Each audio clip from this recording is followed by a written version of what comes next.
Good morning, everyone. Or is it morning? No, afternoon. Good. Well, morning for some of you. How you guys doing today? Let's just stay with that. Um, I've got a guest on today.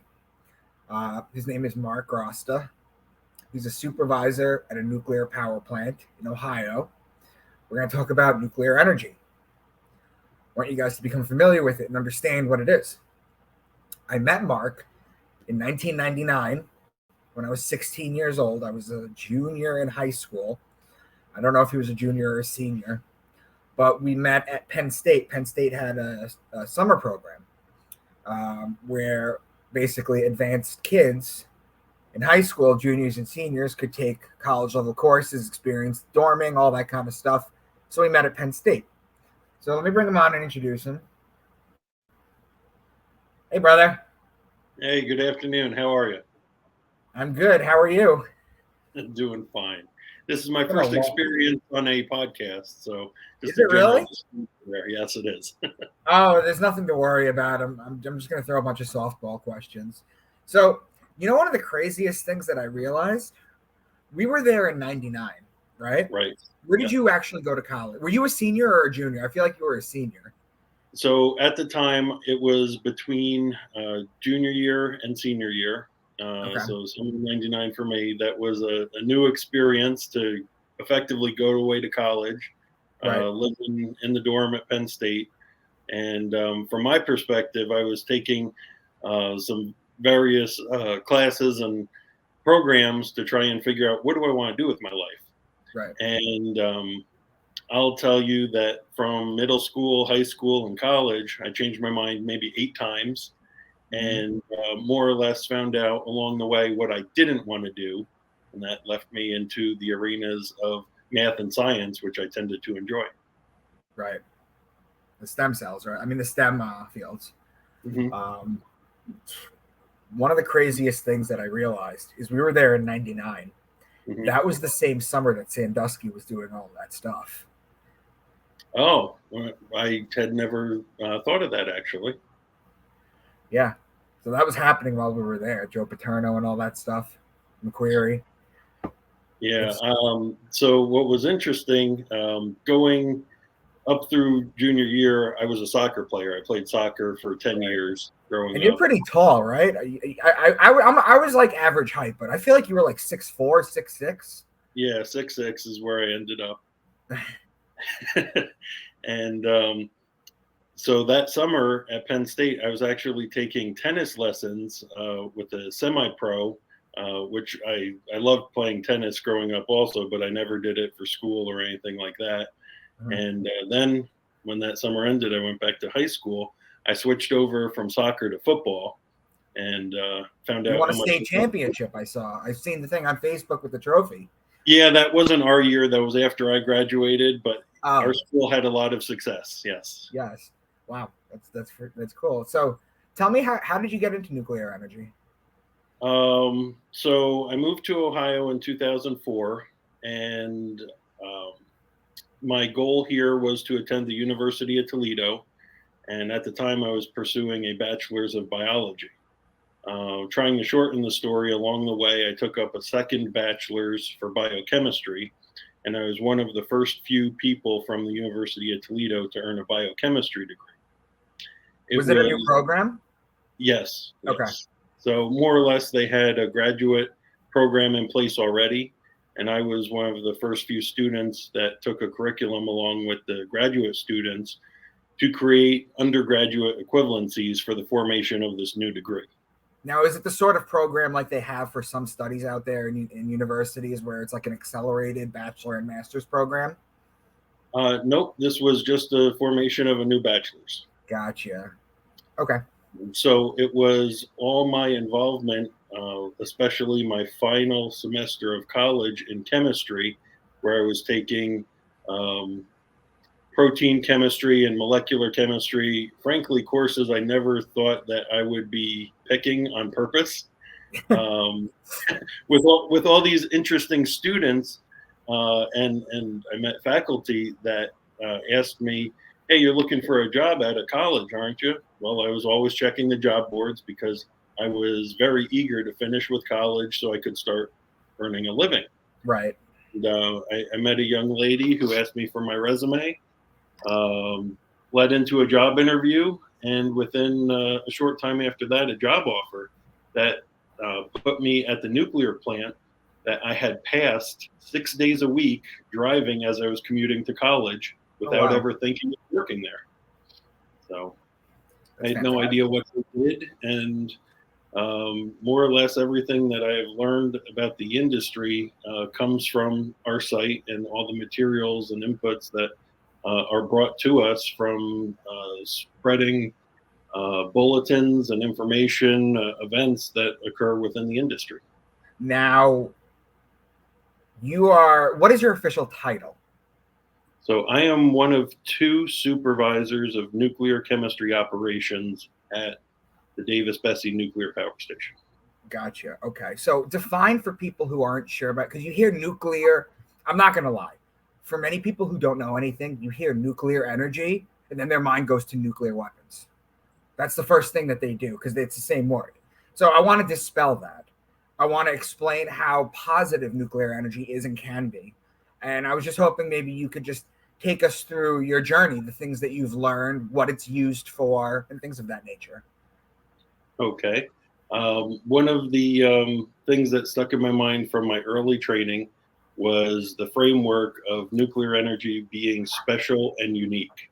Mm-hmm. And I thought, gee, that's pretty funny because if you ask my mom to describe me growing up, she'd say special and unique.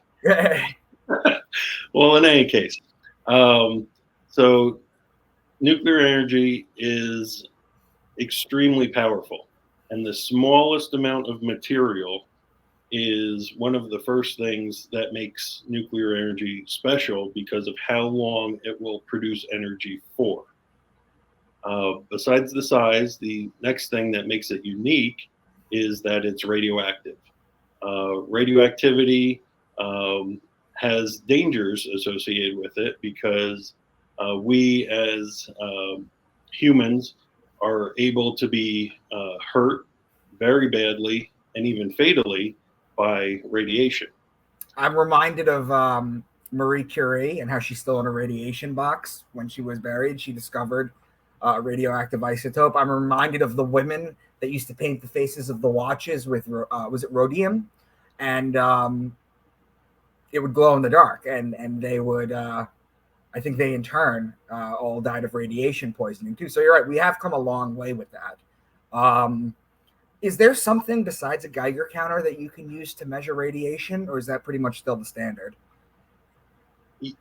Well, that is a standard, but there are all types of different instrumentation that can measure radiation because there's different types of radiation.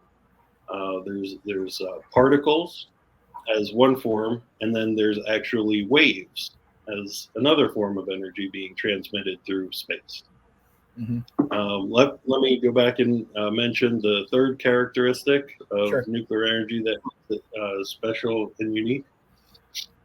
So a piece of nuclear material, once it begins the process of fissioning, it's called fissile material, and it will produce heat well beyond the time that a nuclear plant that's using it is shut down.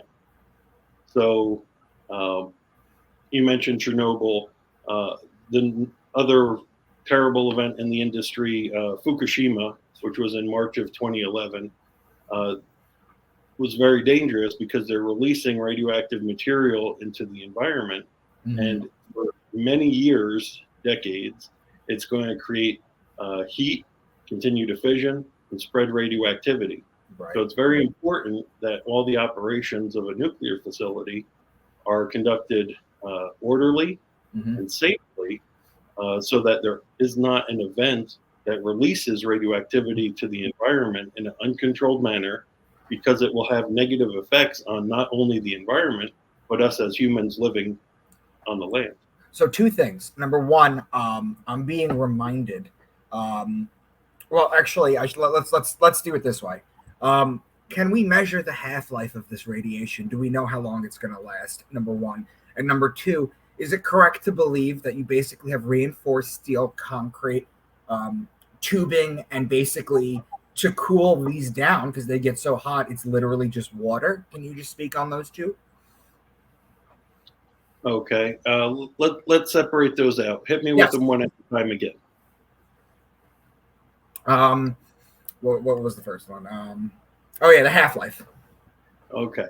So the nuclear material is composed of various different elements, and each element is able to have multiple versions of itself, which we can refer to as isotopes or nuclides.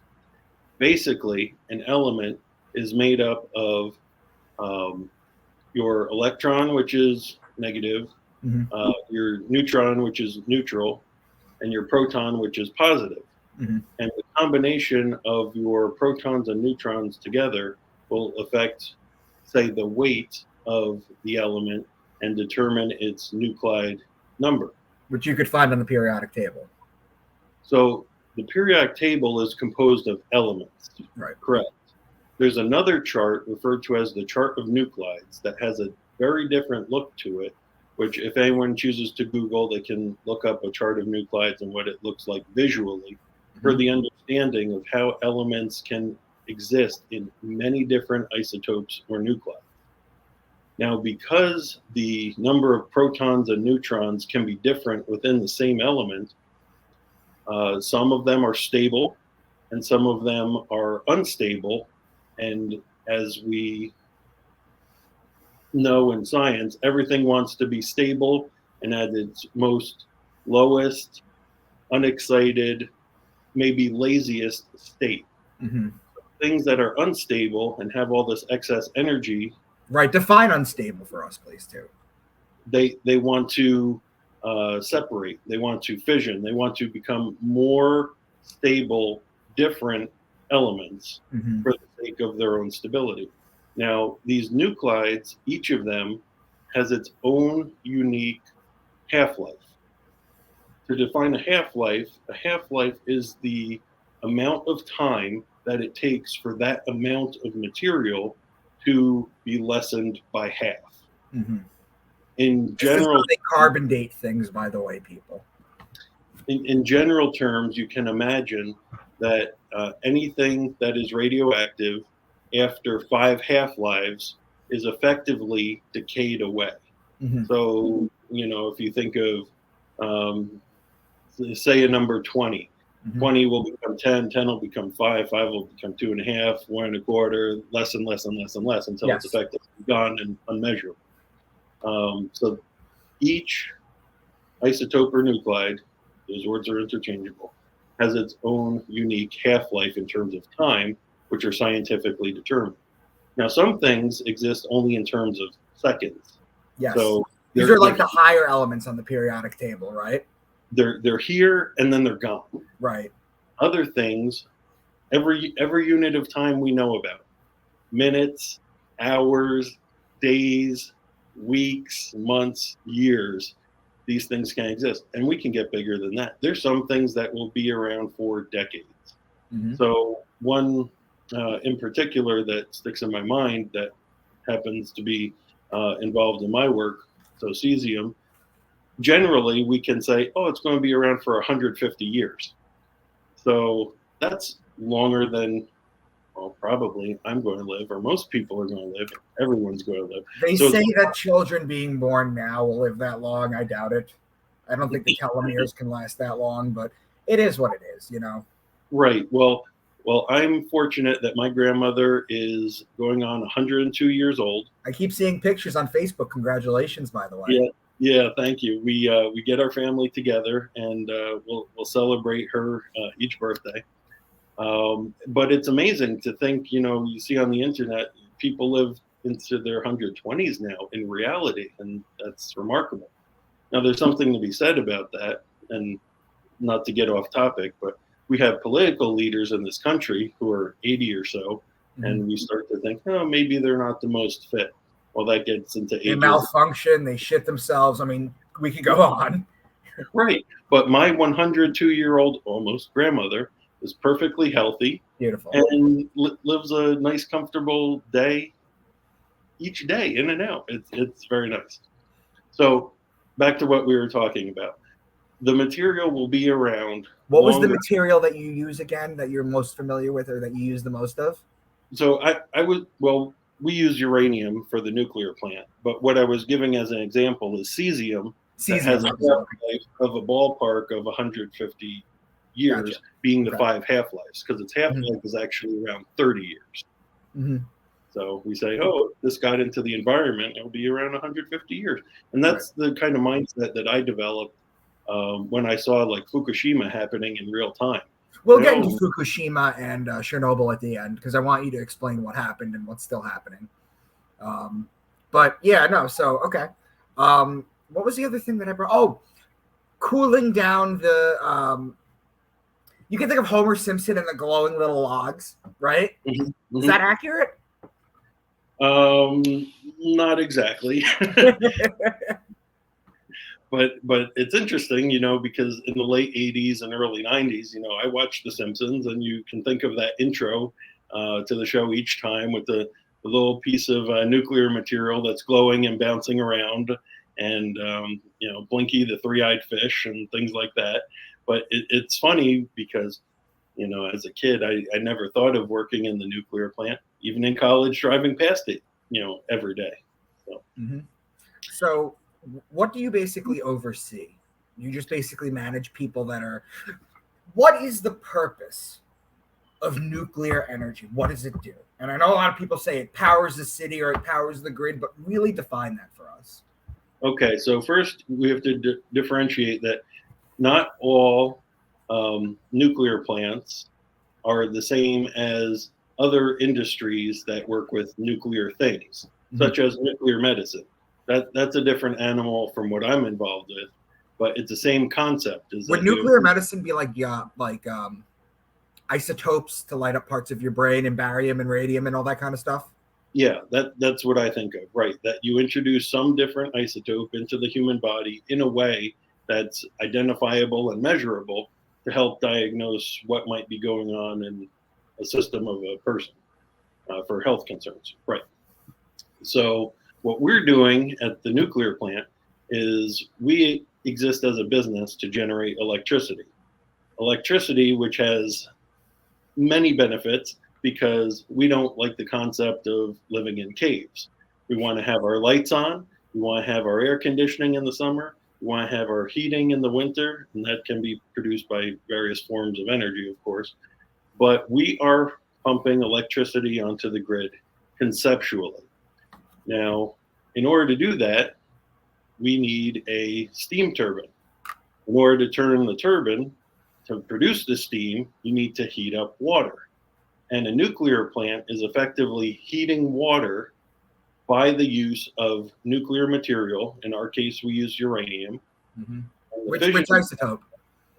235, which is fissioned in a controlled manner that it's safe, but the point is to generate the heat, to turn water into steam, to turn a turbine, to turn the generator, to make electricity, and connect it to the grid as people think about all the wires that are in their house, brought to their house, and from the high-line power lines, think of any substation or transformer station.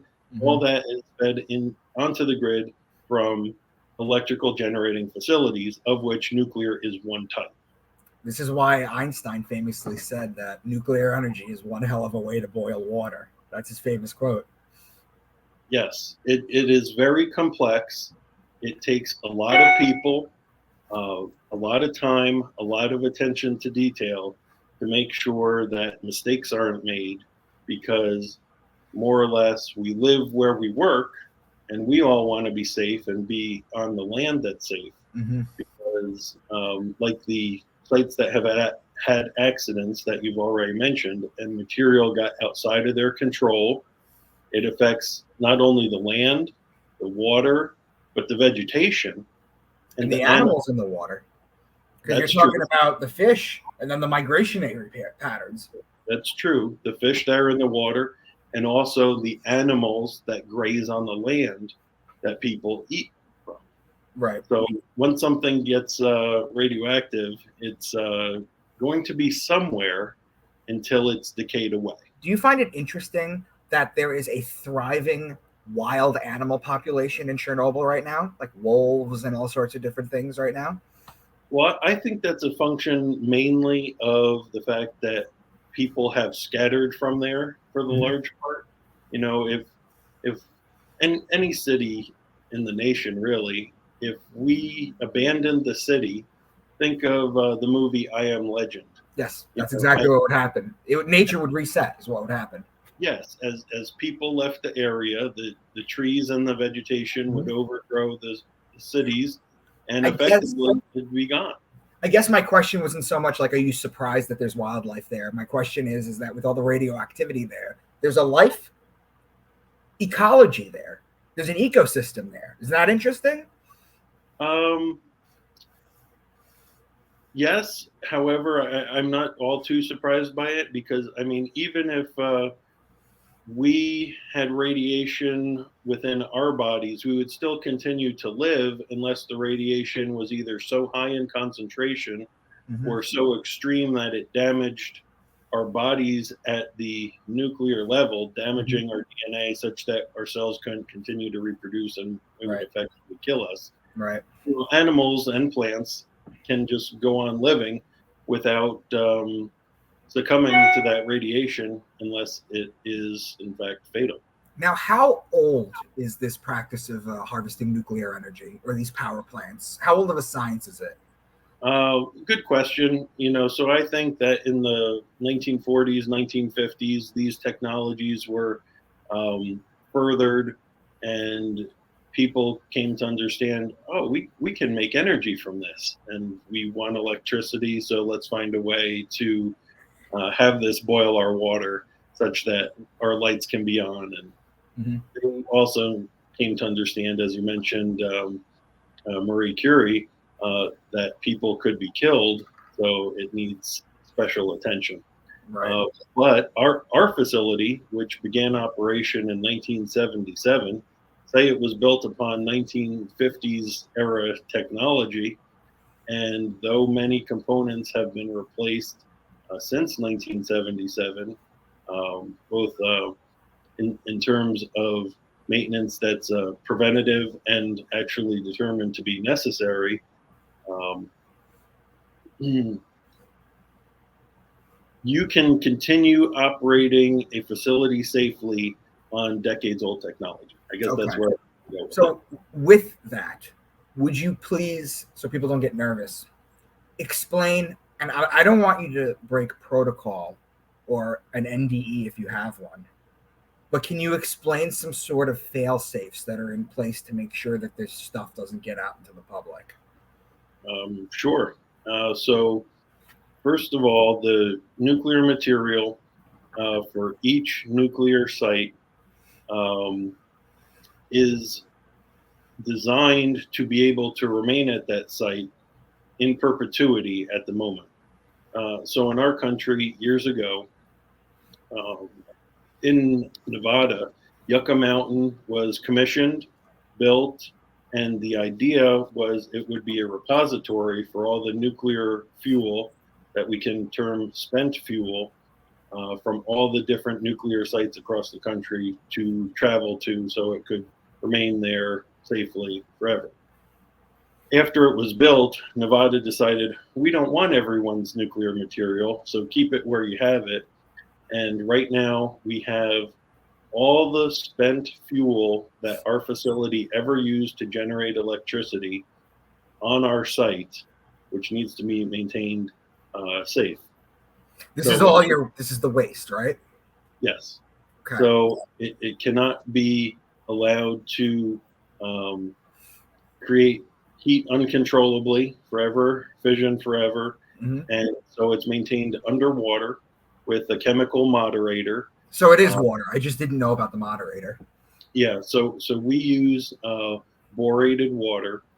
Boron is one of the elements, Right. and uh, have solutions of high concentration borated water such that it absorbs the neutrons that are produced from the fissioning process of the uranium and the other nuclides Mm-hmm. that are created in the process. So it's underwater. The water is cooled. There's ventilation systems for protecting people and the environment from where the air is allowed to flow and how. Um, all the systems have redundancy such that if something was to fail mechanically or electrically, it has a second set at least of sister components that would pick up and handle the load for the safe storage, control, and monitoring of the material. So it's not the kind of thing, well, let's say just like an offshore mesh network of computers would hack a nuclear site, shut it down. You have things in place in case that could happen, right? Right. So everything that controls the plant computer-wise is not on a network that leaves the plant. So we have two different computer systems, more or less. We have something that we're on like right now that we can use the internet and talk to other people and store our business information. And there's another network of computers simply for controlling the plant, operating the plant. And you guys have all these server rooms on site, right? Well, there's different, say, servers for different purposes. And not all of them are on site. Okay. Yeah, because you could do that off-site too. I was just wondering. What makes, when people talk about things that go wrong, what makes something that's acting stable go unstable chemically? So in our case, if the borated water was either evaporated away, such that we lost the level of the water, or it was diluted to the point that the boron concentration was lower than is needed to be maintained for the safety of storage of the fuel. Then they would react. Can you check it? Is it kind of like checking chlorine in a pool? I like your analogy. It is different sampling. It is different testing. But it's a similar process, right? Yeah, more or less, it's to sample and test the contents of the water. What do you have chemically, and what do you have radiochemically? And then you find, do you have concerns with that or not?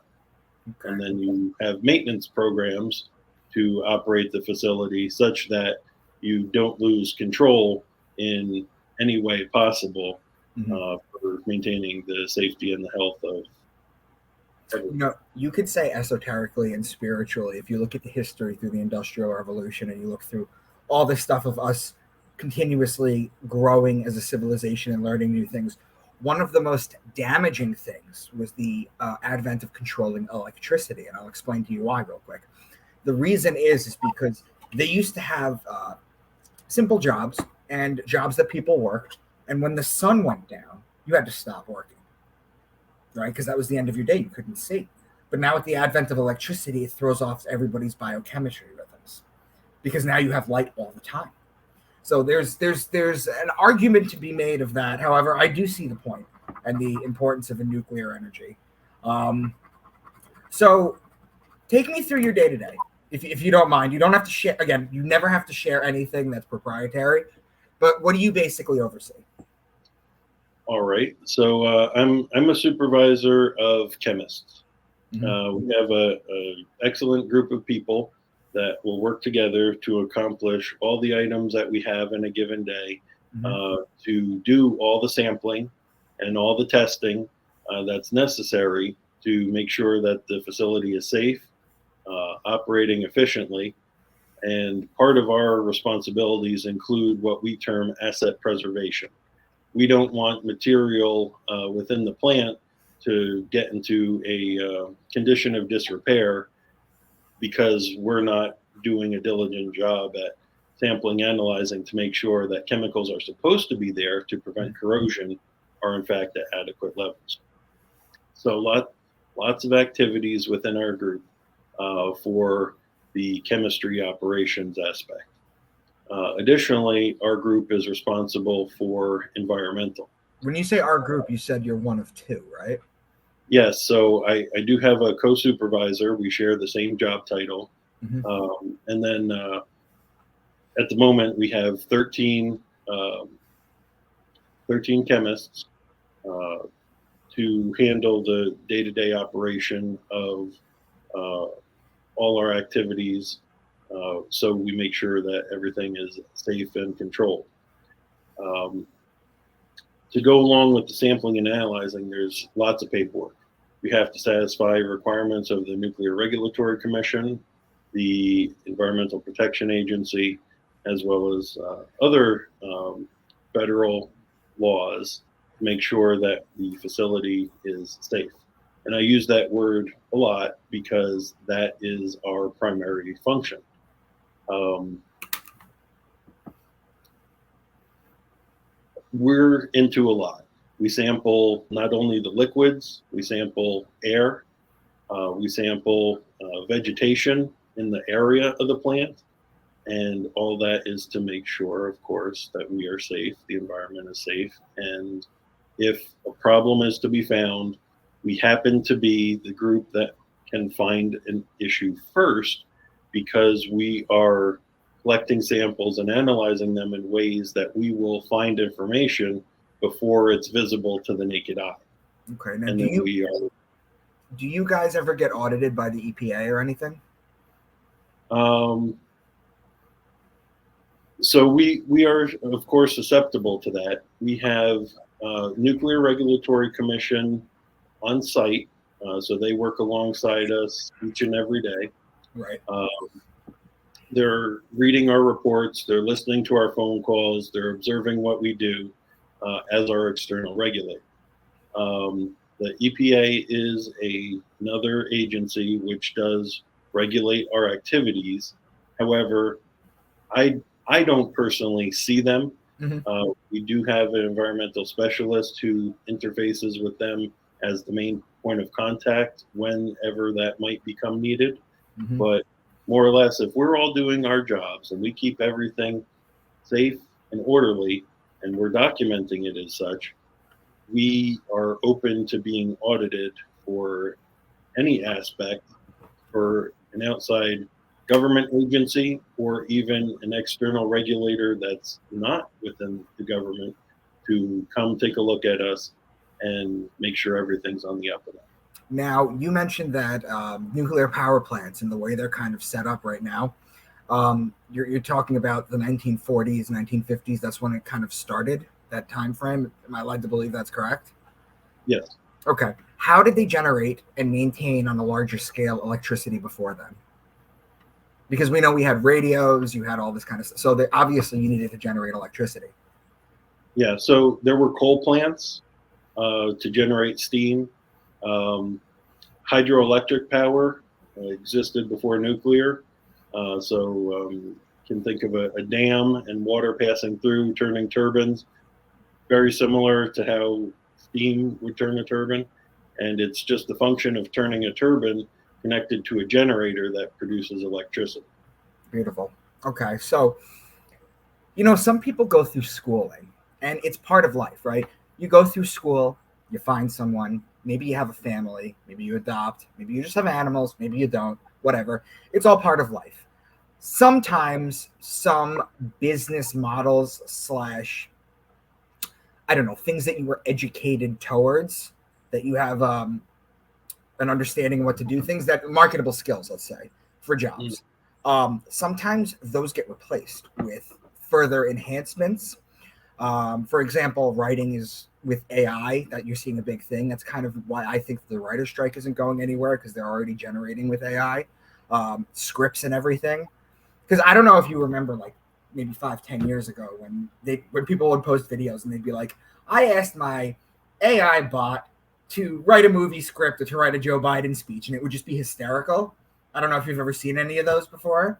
No, I can't say I have. Oh, I'll have to send you some. But it would be silly. It would be nonsense. But it's come a long way.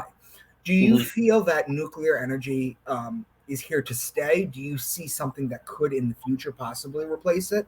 Kind of like fast food with automatronics? Okay. So I don't at the moment. Okay. Uh, Maybe it's simply because I'm not involved in anything else out there that is even considering it. Hmm. Um, like there's the particle colliders and all different kinds of studies that go on related to that. That's simply outside of my field and what Right. You're I talking about CERN, right? And the generators, right? write. Uh, but conceptually, there's ideas out there, but I see nuclear expanding. Even recently, within the last month, there was a Wall Street Journal article that talked about a company being created to generate a new generation, say, of nuclear facilities. And they're going through the approval process. And I don't know their company and day in, day out operation well enough to say how it's going. But what caught my interest was that they plan on building two new facilities in southern Ohio. So, being that I'm here, wanted to see, hey, where are they talking about and what are they aiming to do?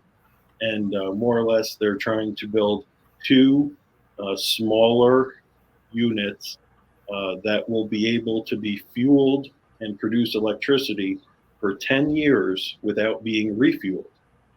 Now, think about that. That's amazing. That's Use wild. your cell phone for a day, you need to put it on the charger. You run your automobile for long enough, you need a new battery or anything else that uses batteries. And a coal plant that is running needs train cars full of coal almost every day, if not every day, to produce energy. And here comes a technology that is also nuclear that says we don't need to refuel for 10 years. And Is it whereas self-generating? uh, no, It's just slow it's decaying. um, it just simply would not need to be replaced because it would be used longer than other plants do currently. Gotcha. So our facility refuels within every 2 years, and we replace only a third of the fuel at the time. Can you Now, explain refuel? And can you also explain again? Let's go back to the Simpsons. Those little glowing nuclear bars. What are they? What are they really like in real life? okay. So first of all, the nuclear material that we're generating power from, the uranium, is within pellets, which is within metal rods, which is in assemblies. So we have these tall units that contain many pellets, so such that we don't actually see the uranium because it's all encapsulated within the metal. Okay. To talk about a refuel, what that means. So that means a facility down and not generate electricity for a period of time for the benefit of unloading uh, uranium rods to load in new uranium rods, and then uh, pick up operation again to start generating electricity. So that's a real simple way to paint a picture of Mhm. what takes at least a couple weeks, if not a month, to perform at all these sites, done in a way that's structured so that all the plants don't go offline at the same time. They're staggered apart because we need to have And stability. then what are the people that work there do? Like the chemist and you? Do you do nothing for a month, or do you do paperwork? What do you guys do? I get that question a lot. So, counterintuitively, actually, we become busier because as the plant is shut down, we need to make sure that everything is safe. And we're in a different condition within a refueling outage than we are when the plant is normally operating for the larger part of 2 years at a time. And Hmm. we need to make sure that the concentration of the borated water is sufficiently high to keep all the fuel safe in the various locations that it is in, to maintain what they call shutdown margin, such that the material will not get out of our control and contribute to an event such as Chernobyl. Now, in my mind, there's no such thing as like a perpetual test a perpetual testing of the of the water for this boron. And then if it lowers beyond a certain point, like a giant alarm goes off, like in the movies. They don't have anything like that yet. So there's so much redundancy, and so many things are being monitored with so many different alarms and different set points that you'll find you have an electrical issue or a mechanical issue um, or a level issue before you probably would be able to identify that you have a possible issue caused by either dilution Gotcha. or introduction of chemical, which is why we come along and manually do so much sampling, so much testing in a laboratory to figure out, okay, what is actually in the system, what is going on, trend it, and be able to verify that we're within acceptable limits, or if we start to see that we have a problem, either something going too high or too low. Now, what portion of the United States is your plant? I'm assuming it was put in Ohio because that's kind of like in the middle of the country and it can kind of farm equally out, left, right, center, straight, up, down, instead of having one on like Long Island where you'd have to go in one direction only, where I am. What areas of the country are you directly responsible for generating for? So it's interesting because our company is a generation company, and there's other companies that exist for the purpose of transmission and distribution. So we'll generate electricity, and other companies will transmit it across the wires, which are usually owned and operated by them, to deliver it to customers who then receive the product that everyone wants, and everyone has to figure out billing purposes. You get your electric bill, and generally people are unhappy to be paying any bills. But in reality, everyone's happy to have electricity. I think that's a fair statement. So the location of the nuclear plants across the country are there's got to be a rhyme and reason to them. Right, but they're not spread out to be equally distant for the purposes of the electric grid. Okay. Because think of all the other sources of electricity that do go onto the electric grid. You have now your coal plants, as an example, your gas plants, your windmills, your solar, your hydroelectric, and others that will produce onto the grid. So the nuclear plants are generally built in a location where there's a large body of water that can be utilized by the nuclear plant for cooling purposes, just to keep our operation safe. So ours is on Lake Erie, and to my knowledge, there's only one nuclear facility in the country that is not built on a large body of water. Vegas, right? No? Close. It's called Palo Verde out in Arizona. Arizona, okay. And my understanding, and this is perhaps simplifying it, my understanding is that the city of Phoenix has such a large wastewater facility and need that the wastewater out of Phoenix is what is used to cool the nuclear plant. Oh, that's like two birds, one stone right there. It's very interesting, and I haven't visited there yet, but at some point in my career, I would like to. If you were offered one of these new two places that are opening in Ohio's positions to possibly step into your role or to possibly promote to a higher thing, would you consider moving? I think I would. Perhaps from the perspective of that come tomorrow, I've been at my facility for 17 years. And I can tell you that looking backwards over time, that all with some exceptions, every year is like every other. We're doing the same thing now that we did a year ago and 2 years ago and so on. And to be involved in a newer generation of nuclear technology, just the framework of that by itself does sound a bit exciting. Perhaps to imagine having a refueling outage every 10 years as opposed to every 2 years. Right. Sounds a bit less stressful. Wow. You know, I go back to thinking while you were talking, and I'm like, wow, if Nikola Tesla had his way, you wouldn't even have a job. That's true. That's absolutely true. I heard one of the first things that Michio Kaku did, this theoretical physicist, in high school, his science project was he took the goalpost on the football field and he turned it into a Tesla coil. I did not know. Yeah, that was what he did on his senior project. Go figure, right?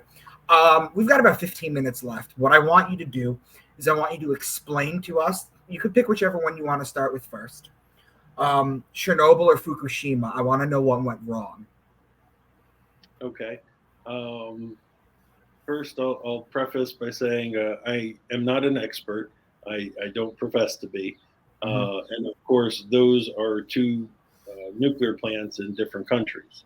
Yes. So I can explain how I've internalized what I know about.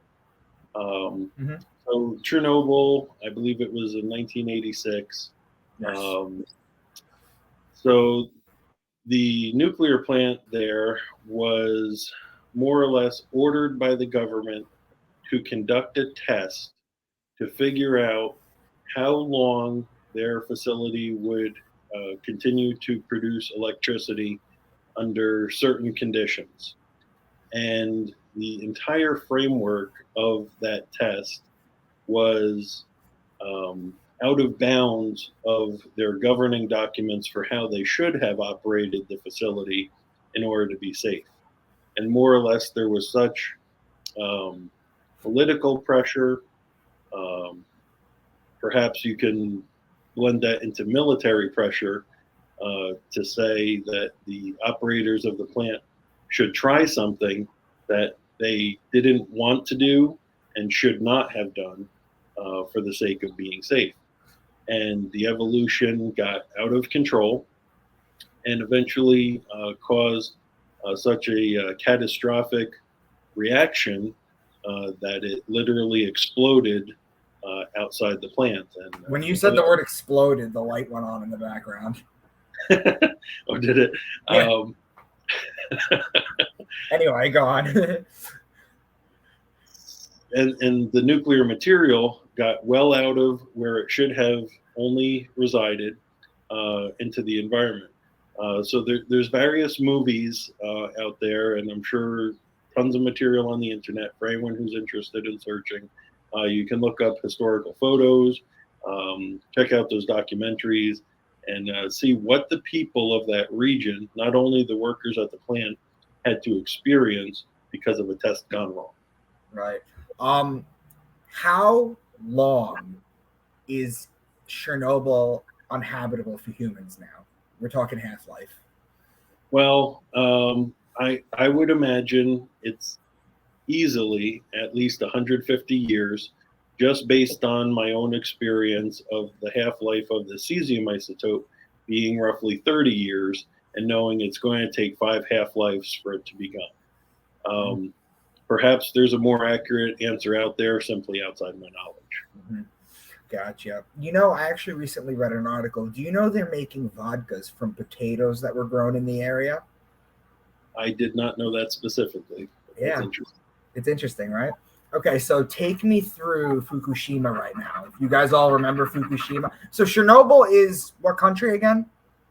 So at the time, I believe it was governed by the USSR, physically in Ukraine. Yes, correct. Remember that, guys. Now, Fukushima is Japan.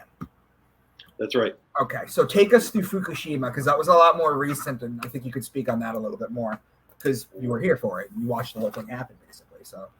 Yeah, so my experience at the time, I was working as a chemist here at our nuclear plant, and that event was going on there while I happened to be working our night shift. So it's the funny. Time difference, you would see what was happening in real time.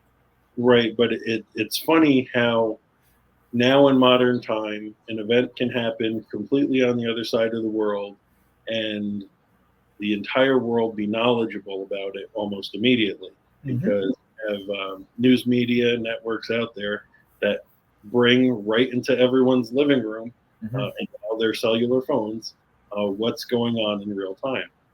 So as it was happening, I even knew it was going on while I was at work, and of course, because it was a serious devastation that began caused by a tsunami event. Now, Japan is an island nation. The water levels got so high that they inundated the nuclear facility and caused it to no longer be able to operate safely, no longer to operate at all. Its electricity generator backup systems were either flooded out or physically washed away. And then when things got out of control, they had chemical reactions that included hydrogen, which is extremely explosive as it Yes. is mixed with oxygen. Um, we could talk more about that separately. But they caused physical explosions such that the nuclear material was able to exit the facility and simply poured into the ocean. Um, When we and say poured into the ocean, guys, it cascaded like a dam into the ocean. yeah, Okay, so it wasn't like slow pellets. When he's talking about pellets, you're thinking of little rat food. I mean, not rat food, like rabbit pellets, right? It yeah, didn't slowly drip into the ocean. This flooded. And then if you've ever followed ocean currents before, it made its way to California, where they were telling people, don't eat the seafood, don't eat the fish, don't eat this, right? So, right. how long did that pour out until they were able to get it under control? Being honest, it lasted longer than I even was able to pay attention to it.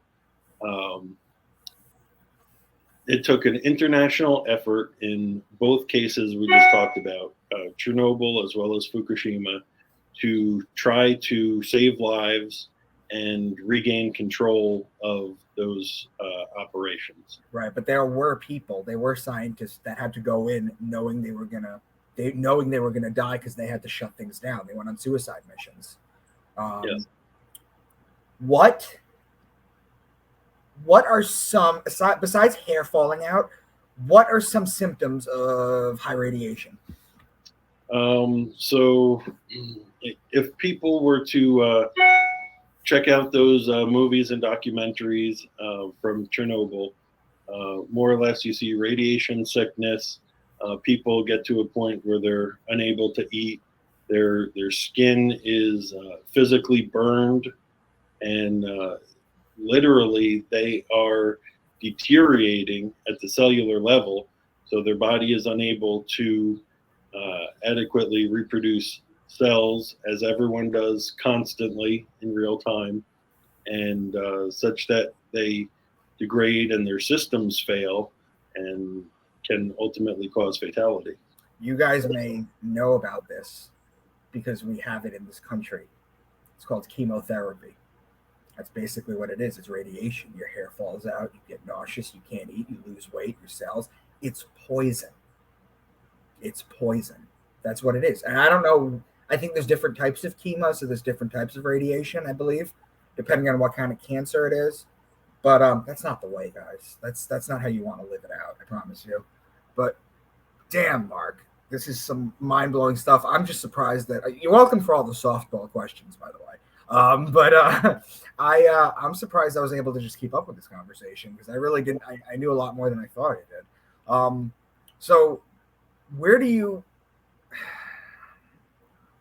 where would you like to see nuclear energy go? Is there something that you guys like when you're just sitting around lunch? You're like, oh, if we had this, it would be great. Or, oh, I wish we were not so far away from this. Or, oh, in 10 years, could you imagine if this happened?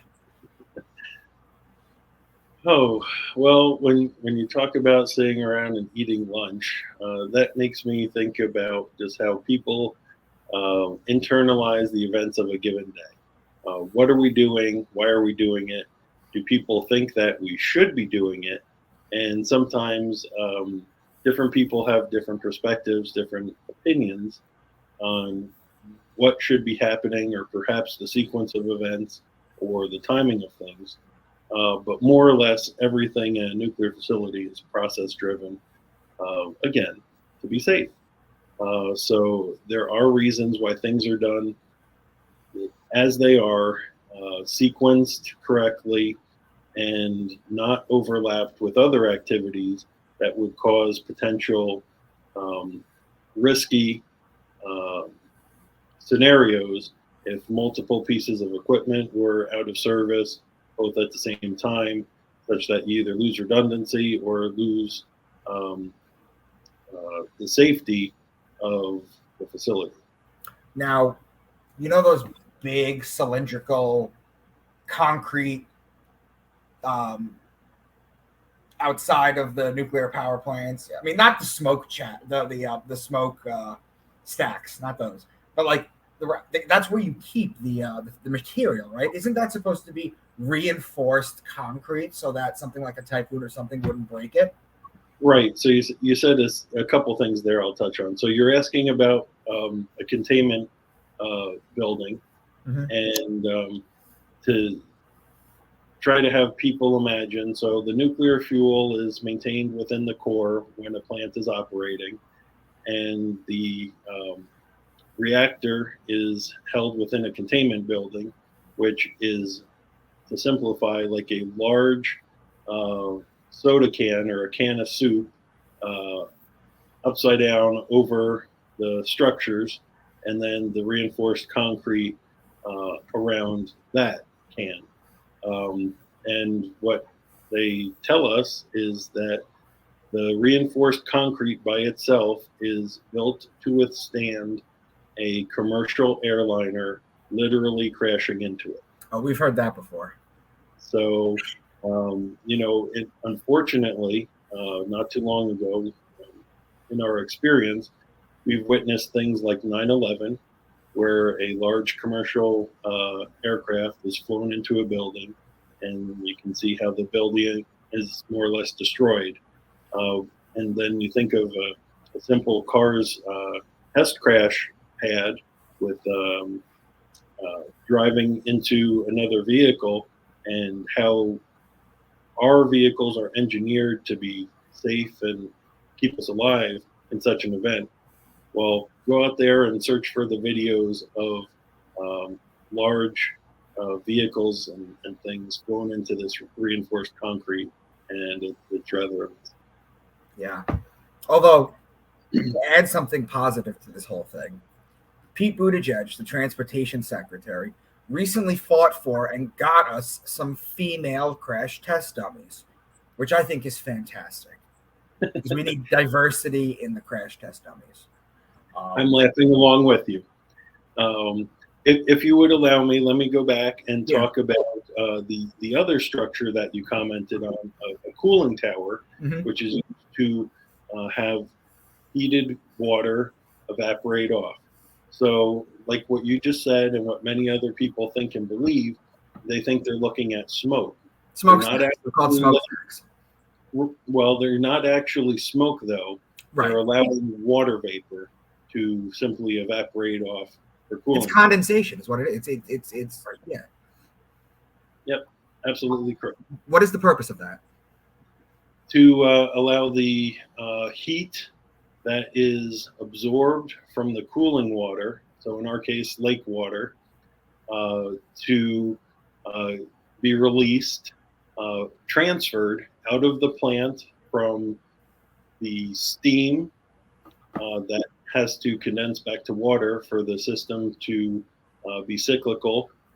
But the other system is for cooling purposes, and it's simply to transfer the heat such that the heat is released back to the environment. So without those, what would happen is it would kind of be like, you ever shake up a soda or like put a Mentos in a soda and then the pressure builds up, right? Is that how it would basically work with the heat? If it didn't have an outlet, it would just build up pressure and then.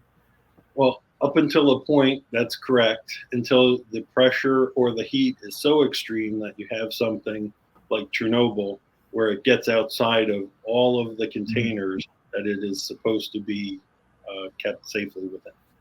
Fantastic. Mark, we just did an hour on this, man. This was fantastic. Was this really your first podcast? Absolutely. Sure was. I'm gonna have this up right away. I'll DM you the link and you could share it on your Facebook or with everyone. I hope you had a good time. I hope you had fun talking about it. I did, and I would like to give a plug for anyone out there who's interested in a career, nuclear energy is very interesting and it's very important. So if you are unsure of what you want to do, give it a look. And it's a very well-paying profession. Um, we'll leave it at that. No argument. It's definitely worth it, and it's rewarding too because you're affecting people's lives here, guys. That's right. I like to think it's an important contribution to society. And honestly, guys, planes are safe. They crash sometimes. Cars are safe. Sometimes they crash. That doesn't make the whole thing not. There's been accidents in nuclear reactors, but as an overall whole, it is an extraordinarily safe. Think about with the wind turbines, right? Think about the graveyards they have when they no longer work and how those will never deteriorate. Think about lithium batteries. Have you ever seen a lithium mine have to be dug out? And you have these slave children just digging a mile into the ground. Sometimes they collapse onto people and they have to be pulled out. Nuclear energy it's as safe as it gets, guys. And I hope that you guys all have a little bit better understanding of this. And if you're interested in reaching out to anyone, Mark, it's up to you if you want to share your social media, man, if anybody wants to reach out. Sure. My last name is Rosta, Rosta. I'm on Facebook mostly. Just search for Mark Rosta. You'll find me. Beautiful. Mark, I'll have this up right away. I'll send it to you. Thank you for coming along. It was great catching up with you. You too. I thank you for the invitation. And you're welcome. Before too long.